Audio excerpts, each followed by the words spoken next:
Hello guys, ఈ pan చూసిన వెంటనే మీకైతే అర్థమైపోయి ఉంటుంది కదా నేను ఏం చేయాలనుకుంటున్నాను. అదే అండి, యూట్యూబ్లో తెగ ట్రెండింగ్ అయిపోతుంది కదా బాయిల్డ్ ఎగ్ ఆమ్లెట్.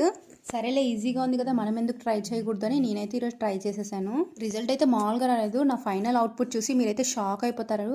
అందరిలాగే నేనైతే ప్యాన్ తీసుకున్నాను. ప్యాన్లో ఆయిల్ వేసాను, ఎగ్ వేసాను, ఆమ్లెట్ వేసాను, పైన ఆనియన్స్, టమాటోస్, గ్రీన్ చిల్లీ వీడియోలో చూపించినట్టే వేసాను. కానీ చూసారు కదా నాకైతే ఎలా అయిపోయిందో.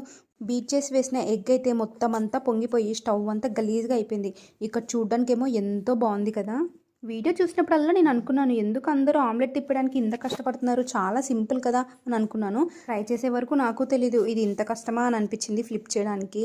నేనే ఆమ్లెట్ ఫెయిల్ అయిందిరా బాబు అని ఏడుస్తుంటే మా చిన్నబాబు వచ్చాడు. ఏంటమ్మా నీకు ఆమ్లెట్ వేయడం కూడా రాదా అన్న ఫేస్ అయితే ఎక్స్ప్రెషన్స్ పెట్టాడు.